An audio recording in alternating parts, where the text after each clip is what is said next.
Hello, everyone. Welcome to another Tech AF Fireside Chat. I am joined here with a really special friend, Kim Seals.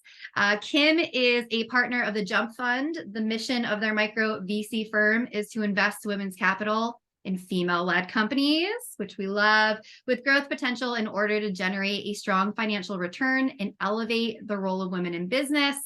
When Kim is not being all of her VC hats, she is a senior partner at West Moreau, a digital services firm that partners with companies in transformative industries to deliver quantifiable financial value.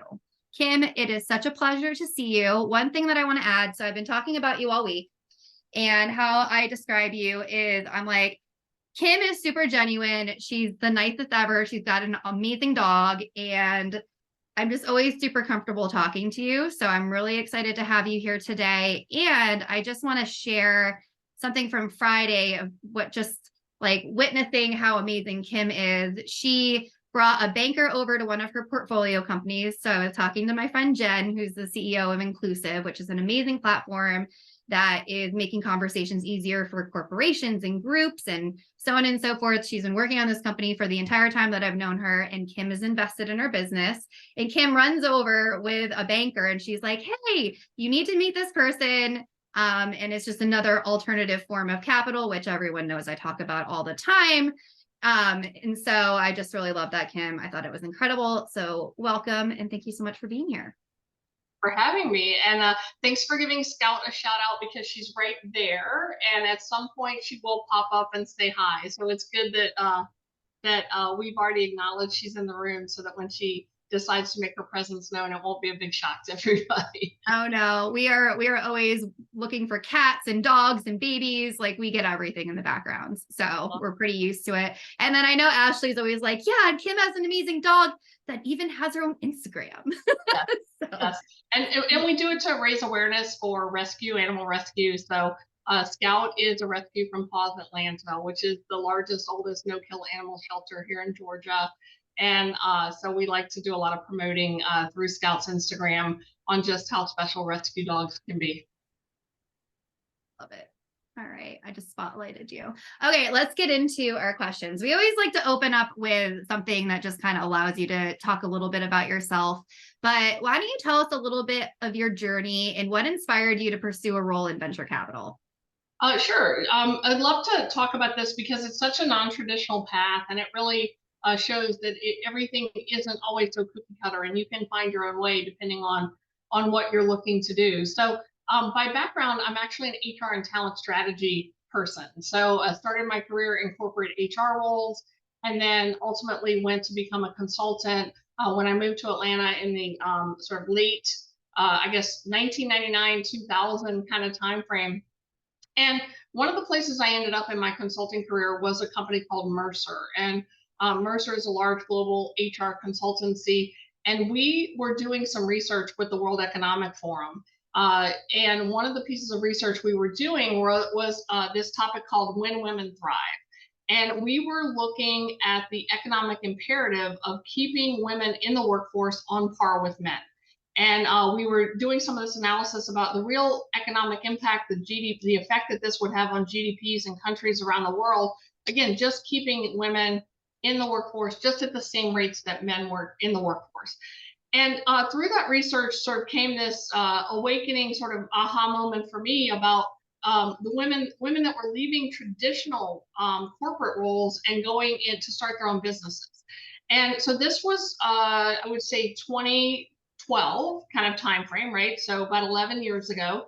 And I was talking to my sister about it, and we were talking about how we could help support some of these women-led businesses. And she had just made like a small sort of micro investment in a company that was well before its time. It was a company called Hot Straws. And the thing of what it was it was a company that was that had built straws that you could use in hot liquids. So the woman who founded this company had a family member with Parkinson's and was looking for something where that person could use the straw to drink soups or hot liquids. And Pam had met her and made this investment. I was like, how did you find the company? Because I would love to do something like that, like do some small investing and help where I can. And so from there, we just started doing some research, and she is the one who told me about Golden Seeds. And she's like, you should really check out Golden Seeds. It's an angel investing network, and you can get the deal access to the deal flow, right? So that's what happened in 2012 was I joined Golden Seeds, which is basically like a dolphin tank, not really Shark Tank. It's more dolphin tank, right? And every month we would go to New York. We'd see 5 or 6 companies. We're all independently deciding as angel investors if we want to go into these companies. And if we do, then we work on due diligence and stuff like that. Well, one of the things Golden Seeds does, in addition to giving you access to these amazing women-led companies, is they also give you education and resources for how to become an angel investor. And so I went up to New York. I was taking one of the classes. I was really just educating myself on how to think about deal flow, how to assess startups, how would we do due diligence, all this stuff, right? And in the class, you go around and you're introducing yourself, and it was like, the people in the room were like, I'm so and so, I'm an investment banker from XYZ, and I do this on the side, or I'm this kind of I run this fund or do this, right? And then I'm like, I'm Kim Seals, I'm in HR. I'm here to invest. I'm from Atlanta, and then a couple more people introduce themselves with their really amazing fintech or financial services backgrounds. And then this other lady pops up and she says, I'm Christina Montague. I am the Associate Dean of the College of Business of University of Tennessee at Chattanooga. And, I was like, oh my gosh, like somebody like me, right, who's non-traditional investor. So we met, we were talking, and she's like, look, we're thinking of starting a fund.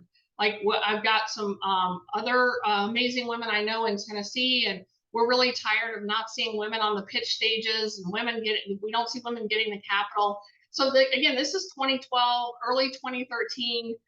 Nobody's really thinking about women-led funds at this point and things like that. So she's like, I'd love to tell you more.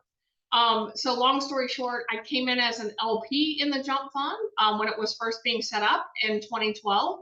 And then I started coaching and advising the startups we were investing in with my background in HR and talent, because like 100% of the problems that they were facing, in addition to access to capital, was access to good talent to scale and grow their companies, right? Every hire, when you're a startup, every hire you make is a strategic hire. So I was doing a lot of that kind of work. Fast forward, 2-3 years, I'm having much more fun doing that than I am having to do my day job at Mercer. So I quit my job, and I was like, look, I want to be in the startup space full time. I want to do this cool stuff. And then right around that time, we were about to kick off our raise for Fund 2 of the Jump Fund. And I came in as a general partner of the fund, and I helped raise that second fund. And then retroactively, one of our other general partners in Fund 1 needed to step out of the fund due to a family situation. So I basically bought out her equity in that fund and became a GP in Fund 1 retroactively. So it really just sort of took off from there. And, we're now 10 years into the Jump Fund. We've invested in over 30 startups, all in the Southeast, all led by gender diverse leadership teams that have men and women on them. But the common denominator is women in these C-suite roles with equity in their companies on par with what the men have.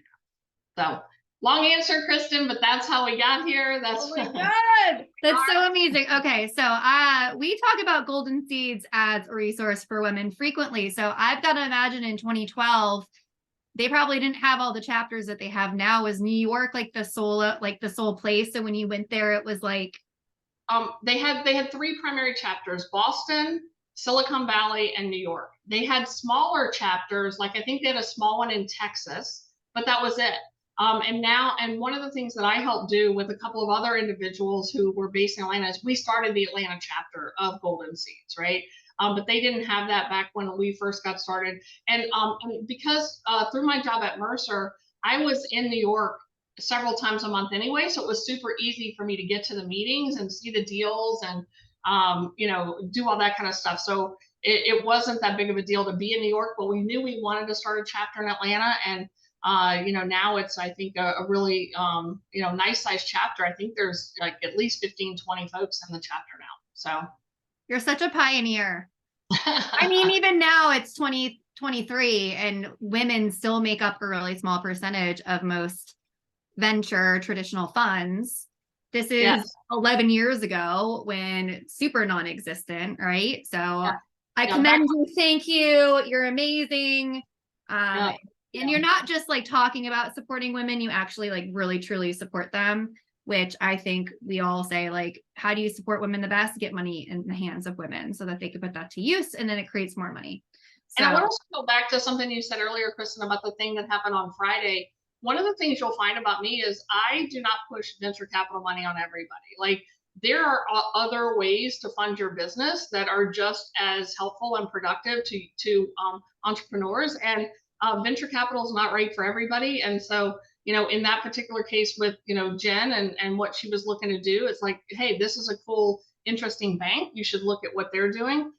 There's also grants. There's other ways that people can fund their business. And one of the things I teach a class called Funding 101, and that's so important to me, is that we talk about the full landscape of options available to entrepreneurs. I love that you say that. And I'm glad that this is recorded too, because in a lot of our conversations that we have in the Tech AF community, there's a lot of fear around fundraising. And it's very apparent that like venture is what is forced upon a lot of us, even just through consuming media or seeing other successful companies out there. It's not talked about as much. And also to hear it from someone who actively invests in companies, I think holds a lot of weight. So I'm really glad that you said that, because I've seen a lot of companies go that route where they could have done something non-traditional and, had been able to have a little different of a trajectory with their company.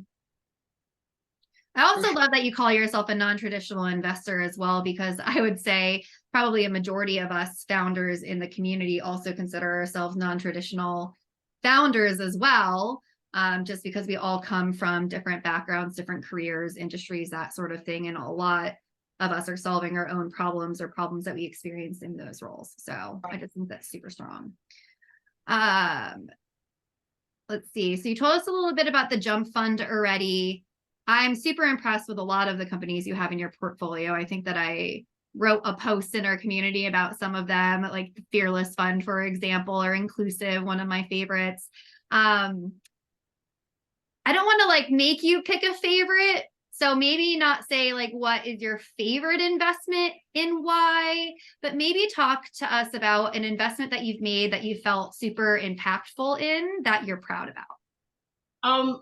Sure, sure. And I would talk about Emergy, EMRGY. If you don't know Emily Morris and Emergy, you should definitely look them up. I love. And Emily is going to actually be speaking at Venture Atlanta next week. She's on the panel, so excited about that. And when I met Emily, all she had was a piece of technology from Georgia Tech and a PowerPoint. Like, and she was like, I'm going to figure out how to help with sustainable energy, clean tech. How do we convert water into electricity? So the Emergy story is basically they've got a device that's about the size of an FPV that they put in controlled waterways, and it then uses the water to convert into electricity. That the goal is to power entire communities, right? In these sort of clean tech ways. So I met Emily back early as an entrepreneur, and that was one of the things I was so impressed with her idea, her vision for this, that she's never wavered on. And now we fast forward, here we are in 2023. She's one of the keynote speakers at Venture Atlanta. Her company is global. They have deployed their devices in countries outside the US. They are thriving. They just finished just closed a very nice round that she's going to talk about at Venture Atlanta, and well on her way to achieving all of her goals. And I love the mission behind the company. I love Emily as a founder. She is the definition of scrappy, right? And just so smart, so talented, just has a great vision, and she's a great leader. Like, she can bring her team along on her, they share her vision, they're invested in this journey. And I watched her grow this company. When I first met her, obviously it was just her. And then we had a couple of folks join the team, and now there's over 50 employees. And just a great success story. So I'm thrilled with Emergy. There's so many other great ones. I'd be remiss not to mention Motivo and Rachel McCrickard and the work that she's doing to get more mental health professionals in rural communities. We've got a Civil 8, which is a prison reform platform that they are working to reduce the rate of recidivism by helping people when they get out of jail follow along with the technical terms of their release and make sure that they're reporting back to their probation and parole officers, that they are tracking that they're looking for jobs, looking for housing, and a lot of great work. I think that's one thing. If you go look at the Jump Fund and you look at our portfolio companies, so many companies with so many great missions that are triple bottom line impact, right? It's women-led companies that are solving real problems that help our communities, and they're making money and kicking ass while they do it, right? So, it's it really is so great to see all the variety, the depth and breadth of the companies that we've invested in. I think that's been the biggest thing that I love so much. And one of our first investments ever was PartPick. So we were one of the first early investors in Jewel Burke and PartPick. Obviously, she sold her company to Amazon. I want to say maybe that was 2014. It feels like that was the timing, 2014, 2015. We have a lot of great founders. I saw this really great visual. I can't remember the organization that put it together, but they did a couple of profiles of local Atlanta entrepreneurs and the ripple effects that they've had in the community. And there was one with Jewel, and it was just really cool because it was like a outward effect of all of these different companies that she's had her hands in. So it was just really cool to see the impact. Endeavor did that. I think it was Endeavor's graphic. It's a great thing that they've done for a number of their founders just to show the impact they're having. And now their Scout. And now Jewel's on the board of Endeavor. So it's a full circle moment. I love that. Yeah. Let's see. What else do we have for questions for you today? Oh, this is a good one. When founders reach out to you for an opportunity to pitch their business, what could they do to be memorable and secure a meeting? I think they can, believe it or not, they can be concise, right? There are some times where folks reach out to me and maybe they haven't quite perfected their intro pitch or statement about how they talk about their company. And it can be hard for me to figure out what is this company? What is it doing? Why should I be interested? So the ones that always impress me right out of the gate are the ones that have practiced their pitch and they know exactly how to tell me what they do, why they do it, and they also tell me what they need from me, right? I'd like to meet with you because of XYZ. Be direct, be specific. How can I help you? Because as I'm sure you can appreciate, like we all do, I get a lot of requests from people to meet up. And can I get 30 minutes of your time? Can I go have coffee with you? And sometimes it's not always clear, how can I help them? So I like it when folks are concise and direct, and then they have a specific point of view about why they want to meet with me. I love that. So great elevator intro pitch, and be straight up and ask for what you need. I think that's something too that is really great for especially us as women to hear is don't be afraid to ask for what you need. Right, for sure. Forward communication's key. Can you talk a little bit about what the fundraising process looks like, just from a high level perspective, and kind of from the lens of how can a founder best prepare? So, it starts early before you even need the money, right? I mean, that's probably the key takeaway is before you ever take $1 of outside money or you do your first pitch, it really comes down to that initial homework and analysis you do on who some of the best investors could be for you. And then you figure out how to meet them and start to build those relationships before you ever ask them for money, right?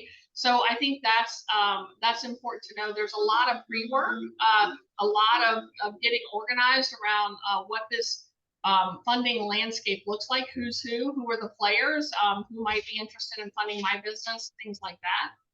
So it starts there. Then it goes into the traditional pitch. And then from there, multiple meetings, right? It's usually not a one meeting and then you get a check. There are multiple meetings. You've got to get through due diligence, which is a pretty heavy lift on your part to share and be transparent about everything in your organization, so that the folks that are looking to invest in you can, look at the financials, look at the technology, really do their due diligence. And obviously the negotiation, the term sheet, coming to deal terms, that's so important as well. So it's a process, and it can take some time. And that's why you've got to really get started before you need the money, because next thing you know, you'll have spent 6 months out there raising money. And it's a big time investment on your part. Raising money is hard work. It takes you out of the day-to-day of running your company. And you want to be sure you're ready for it, and that you have a plan for how much money you're going to raise that gets you a significant amount of runway, so that you're not constantly on that fundraising treadmill, right? I know that's a lot, Kristen, but it is a lengthy, time-consuming, exhausting process, and you've got to be ready. Yeah, absolutely. We talk about that a lot, and just really going to where investors are, commenting on any social posts, going to events, and just kind of chatting. And then we're always talking about saying what you're going to do and then being able to show that you've done that. Are you a fan of newsletters from founders? I am. I read them. I like getting them. I read them all. I like to follow along, especially with founders that I've talked to, that because when I say add me to your newsletter, keep me posted, I mean it, because I don't say that to everybody. And so, and a lot of investors don't either. So if somebody says add me to your newsletter, take them up on it. They're serious. And I like to catch, it's a quick way for me to keep up to date with what are some of the key milestones, how's this company progressing. So I am a fan of the newsletter. Awesome. There was one thing that I wanted to go back for, and I'm just having complete brain fart right now. So I'm going to come back to that. I think it was pretty good too. This is a good one. So when we're talking about fundraising, a lot of the time we compare it to dating. So making sure that I'm a good fit for you, making sure that you're a good fit for me. And we always like to say, prepare yourself with some really good questions for investors. So what are some good questions that our founders can ask investors to understand if they would be a good fit, or like if there's interest there? Yeah, sure. And apologies, because Scout has decided to chew something right behind me, so I don't know if you can hear it, but putting on a show for you. So yes, I actually liken it to the marriage and the divorce all in one, right?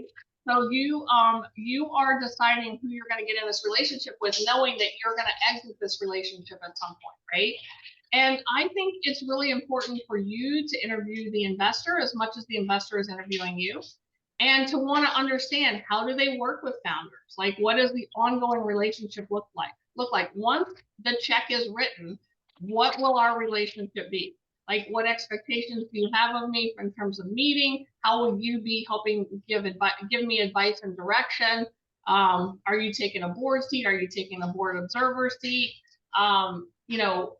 It really is a long-term relationship, and you need to make sure that this is somebody that you can be in the trenches. We know as investors that there's a high likelihood your company is going to pivot or experience some hardships. And we want to be in the trenches with you as an investor, helping you think through and navigate all the twists and turns that are coming. And you've got to be sure that these are, that as a founder, are these investors I can work with under those stressful conditions, right? It's not always going to be easy, and you want to know how things are going to go when times are tough.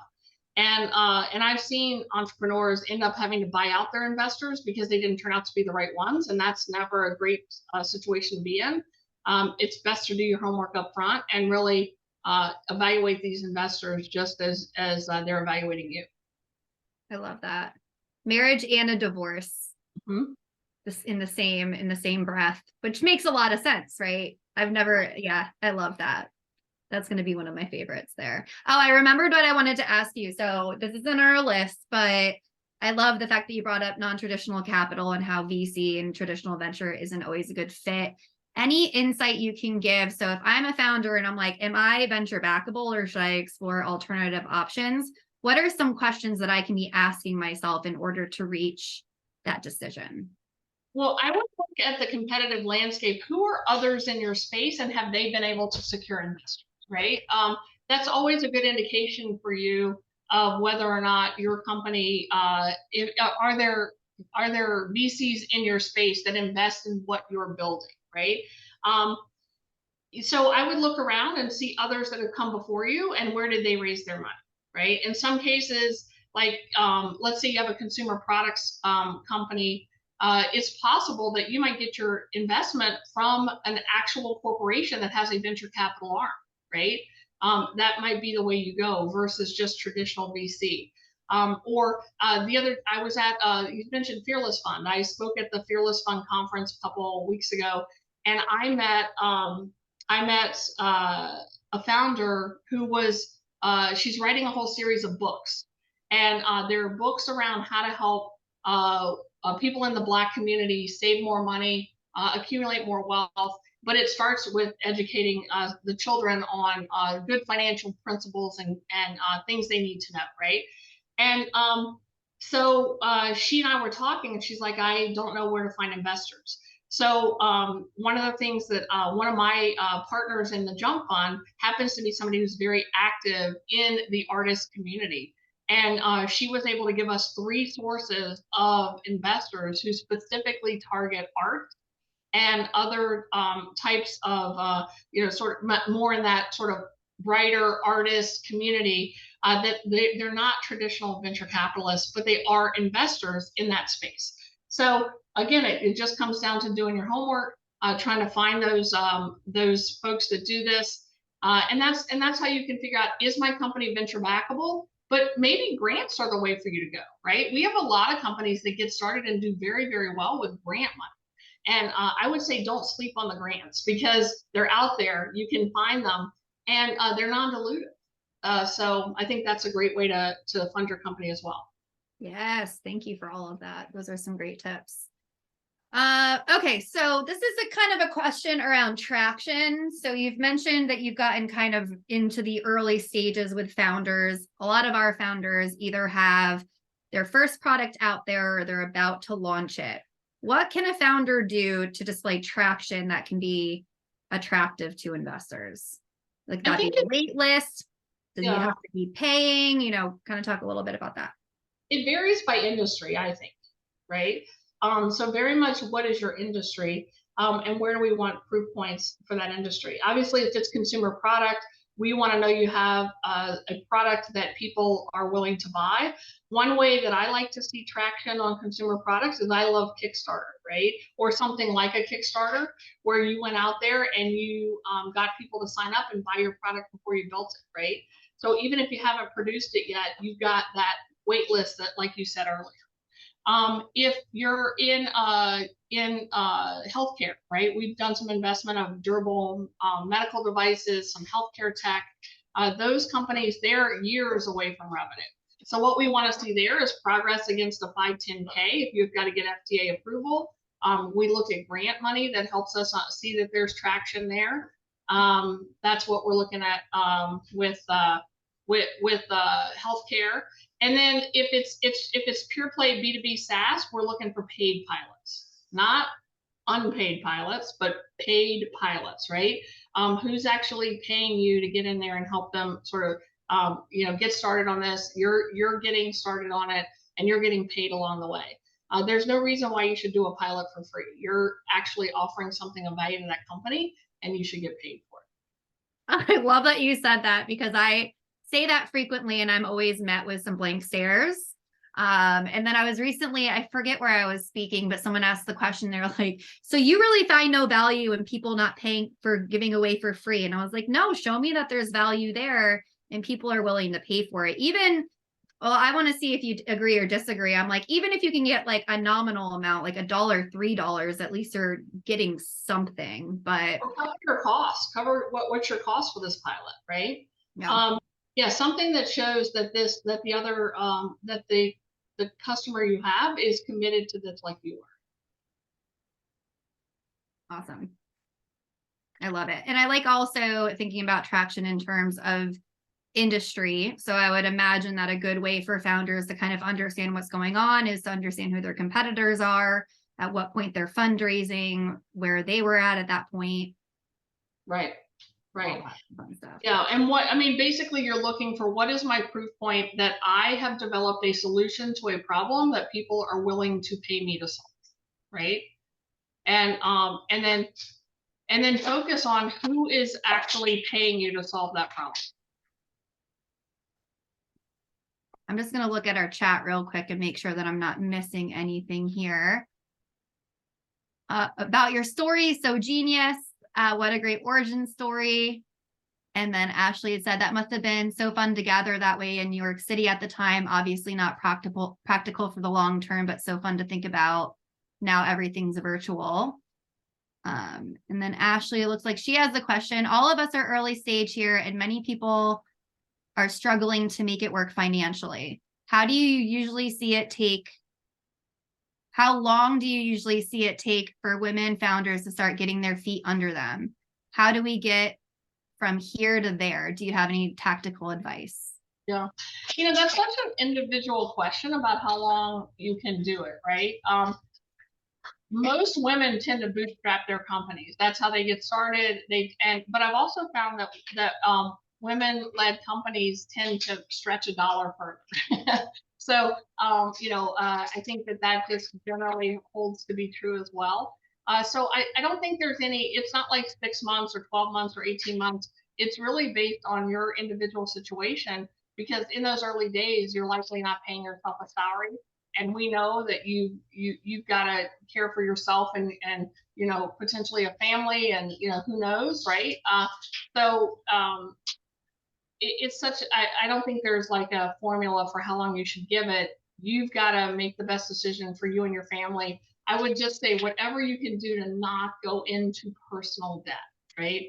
I think that would probably be the thing I would really caution you about. There's so many other ways that you can do this that don't put you and your family at personal risk, like putting your house up as collateral, or taking a personal loan. You want to try to get those things like the grants or the small business programs that are there about your business, and they sort of wall you off personally from this. That's one of the big mistakes I see sometimes we make as women, and we have such a sense of personal responsibility and accountability. We end up taking these personal loans that would be very difficult for us to get out from under if the business didn't go well. And unfortunately, the stats are out there for any startup. If you look at sort of the rule of thumb we use at the Jump Fund is a third, right? A third of companies will just flat out fail. They're going to fail. A third of companies may return their capital at some point. And then it's that top maybe 20 to 30% that are really successful. So it's hard. And so you want to be thoughtful about anything you're doing that is putting you and your family in personal financial risk. Awesome. One other question that comes up for me too, as you're talking about kind of these conversations and getting investments, something that comes up a lot in our community is talking about market. So how important is a huge market size for you, and how do founders navigate if it seems that the market is smaller than they would have thought? It is a big decision point for us, right? And the reason why is because we assume you're only going to get a very small percent of the addressable market that you have. So if you're starting with a small market and you only get 5% of that market, that's a small company, right? So we tend to look at what we look at is the addressable market at least 500 million or greater, right?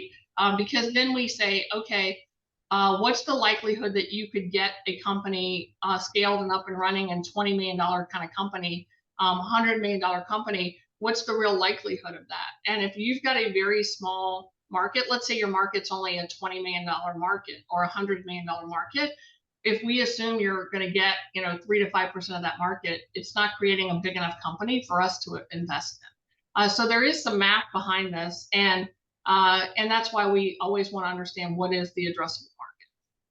Amazing. So when it comes to market, one other thing that I see with a lot of women founders is that we tend to be a little bit more reserved in thinking about the market we're going after, and the projections. I get the question a lot of, am I talking about what I'm able to achieve in the near term, or am I more so looking at the market from a longer term strategy? The answer is both, right? So what is the total addressable market that I could be going after? And then where am I going to focus in the beginning? We like to see both. We like to see a founder who is focused, who knows where they're going to start and how they're going to land and expand, if you will, right? We also want to know that they've got an eye on the bigger picture and that this market is over the long term big enough to create a company that can be of meaningful size. So it is important to talk about both. Show us the big market and then show us where you're starting. Awesome. It's all about the narrative. Right. All right. We have a question coming in from Rhiannon. As a bootstrapper who can stretch $1, I find that it can create a problem when I think about raising capital. I often think about the smallest amount of money I would need to make something happen. How would you recommend thinking about burn when we're used to stretching dollars? It's a great point, and the number of founders I've had to coach on how to spend more money faster, you wouldn't believe, right? Because it does. You tend to be conservative. You're like, oh, I just raised $2 million. I need to really protect that $2 million. But you got to spend money to make money, right? But when you're thinking about burn, what I would think about in terms of milestones, and Kristen, you said this earlier when we were talking about fundraising, understand what you can achieve with this money and make sure you have enough money to achieve it. So for example, if you say, I'm going to go raise a $2 million seed round, and that's going to get me 18 months of runway, and I'm going to be able to achieve these 5 milestones. You want that money to take you past the achievement of the milestones, because you're going to have to show that you achieved the milestones to raise the next round, right? So you have to be thoughtful about it. And as I said earlier, fundraising is a huge time suck. So what you don't want to do is raise 500,000 because you're being conservative when you really should have raised 2 million. And then 6 months later, you're out there trying to raise again, right? So I think you should be thoughtful about how much money do I need to achieve these milestones, and this is how much I need to go out and raise. So it's a combination of what milestones can I achieve, how much burn does this give me, how much time does it buy me to actually focus on running my business. Oh, I love that. That's great advice. Speaking of runway, is there any rule of thumb or advice you can give our founders for understanding how long to space things out? Well, I mean, I think again, it's like which raise is it? Is it my pre-seed and then my seed and then my Series A, right? And the time should get longer, right? So I've seen folks do a pre-seed and then turn around and do a seed a year later or 8 months later. That's not a big deal. But if you do your Series A and then 6 months later you're trying to kick off your Series B, you've not timed things correctly, right? Mm-hmm. So I think it's the rule of thumb is really just about milestones. And look, you said it earlier, look at the competitors in your space and what milestones they're achieving. How long is it going to take you to achieve those milestones?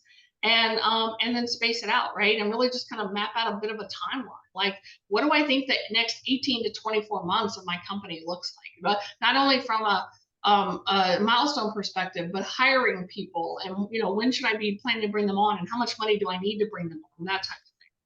Yes.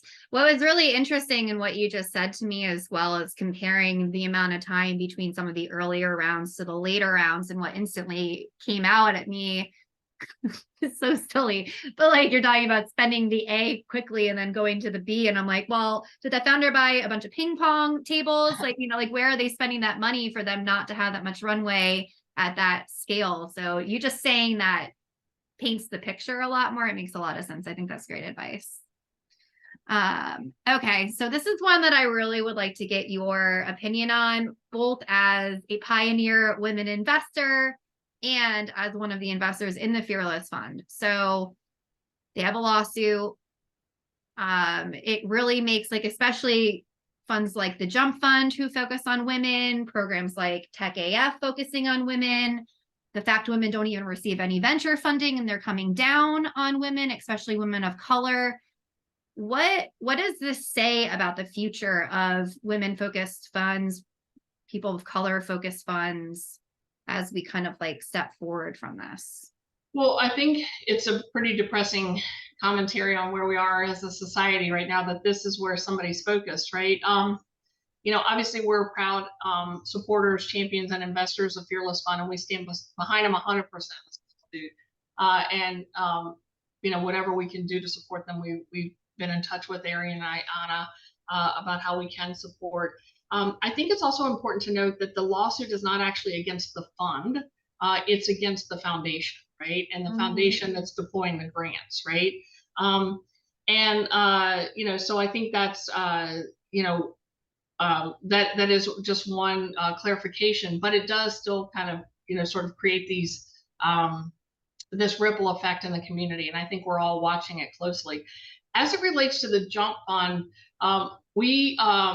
ours is structured a bit differently in that we have a requirement that there's at least one woman in the leadership team with equity on par with the men.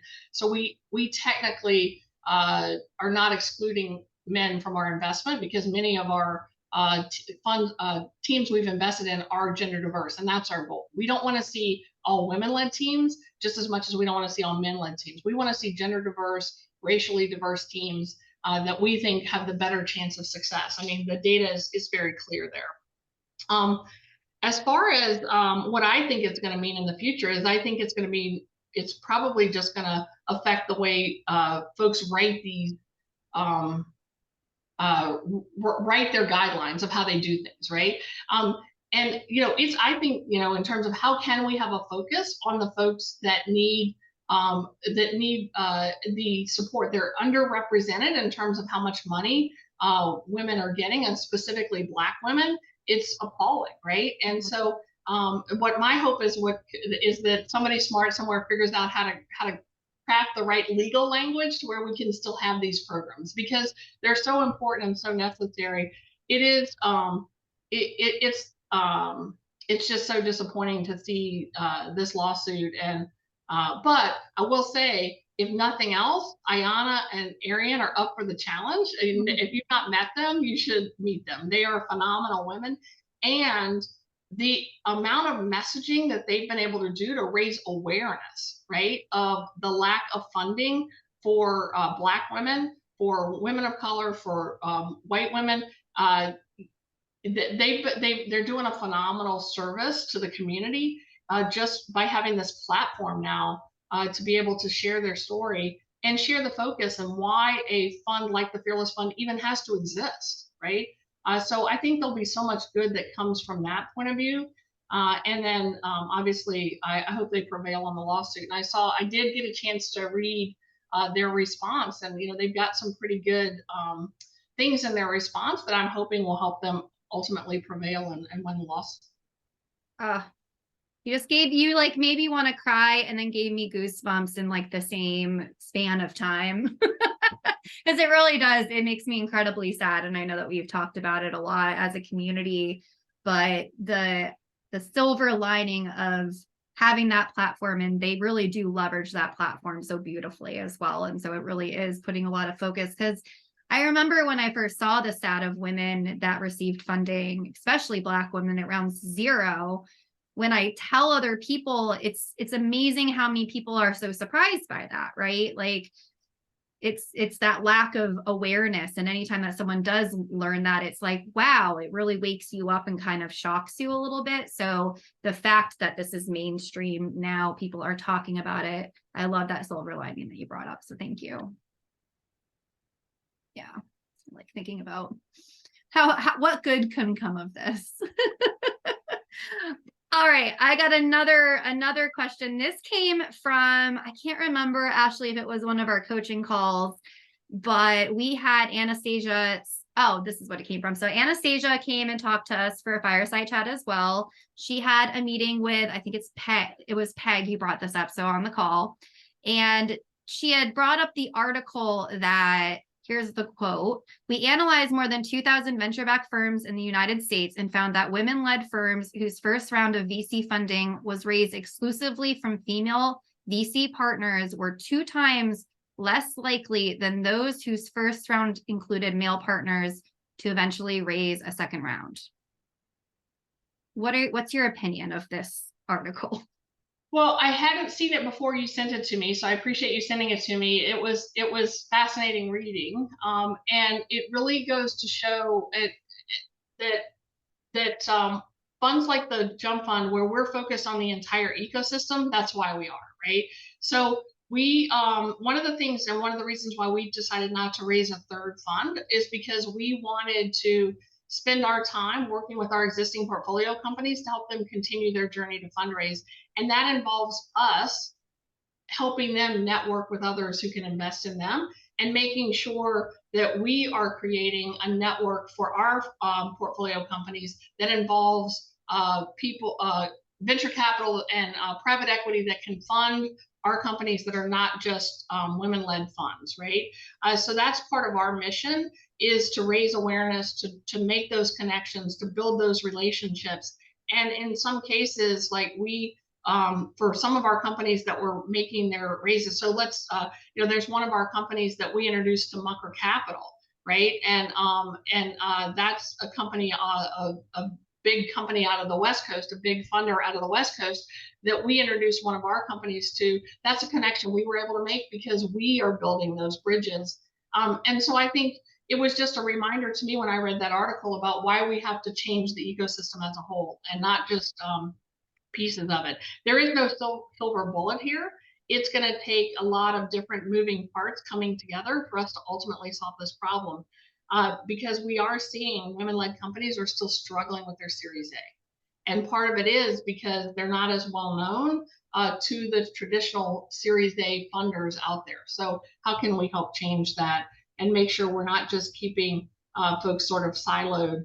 I was with a founder one time and she told me, a Black founder, and she said, anytime I ask anybody for advice or for funding, they want to introduce me to another Black entrepreneur or another, or somebody who only funds Black owned businesses. And she said, that's all great, but I need to expand my network.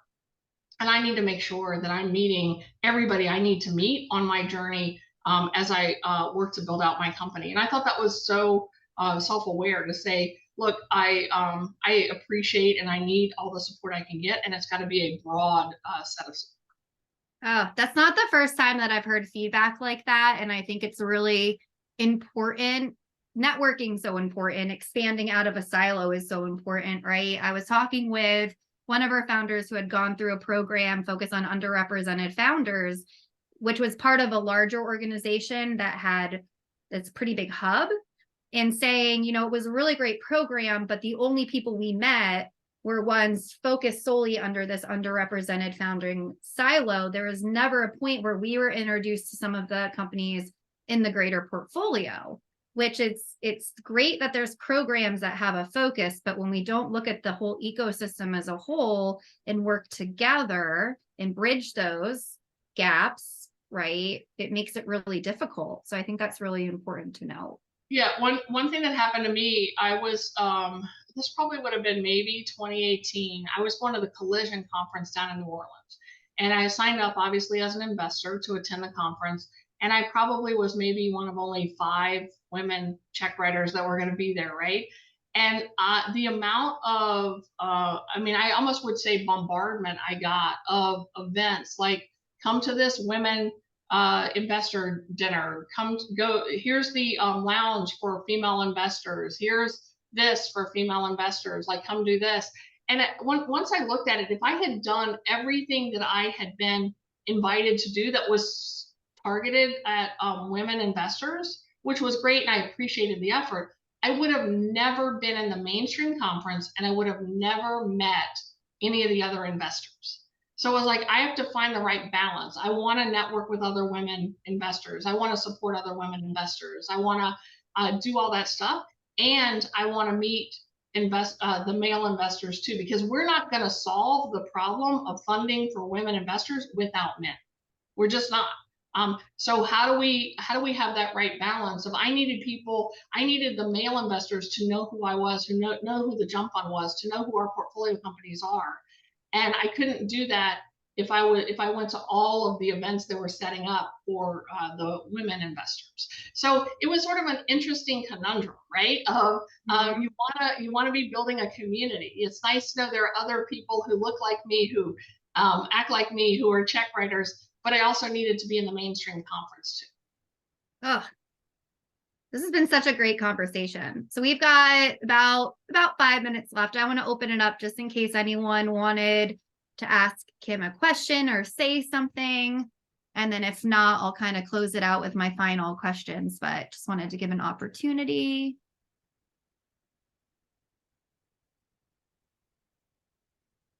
All right. Kim, is there any advice that you can leave our founders when thinking about raising money for our businesses, talking to investors, or just being a woman in this journey in general? I think we've talked about so many great topics today. It's hard to pick one, but I will say, when you get in front of these investors, myself included, we're going to push you to make sure you really understand your business, right? And so just make sure, like, for example, when you decide what your valuation of your business is, believe in it, own it, champion it, right?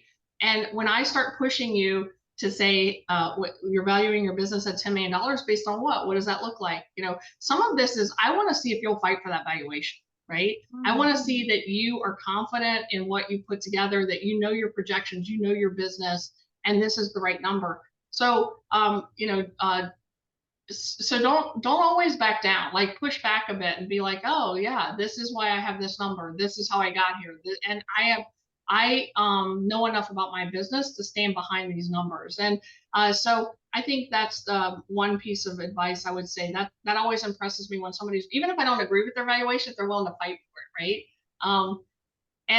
So I think we also, well, again, we want to make sure you understand the economics behind your business. Even if you've got a finance person behind you doing the numbers, make sure that you understand those numbers. It's so important that you can speak to those details of your business, especially in a fundraising conversation.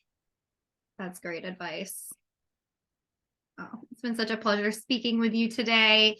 If any of our founders wanted to find you on the socials or get in touch with you, is there any recommended routes they could take? Yeah, so shoot me a note on LinkedIn. I'm happy to connect. I'm probably on LinkedIn. I am on Twitter, but not so much anymore. I guess X, whatever it is now. Instagram. Feel free to check out me or Scout there. Yeah. So, but definitely connect with me on LinkedIn and shoot me a note. I'd love to stay in touch. Awesome. And Alyssa just put that in the chat, and then I'll also put it in the recording copy that we have. All right. Thanks for having me. I enjoyed it. Thank you so much for being here today. I hope I see you again sooner than later. Yeah, maybe I'll see you next week at Venture Atlanta. Ashley and I are going to be in San Diego. Okay. Yeah. All right. We'll find another time. Yes, we will. Appreciate you. Thank you. Bye, everybody.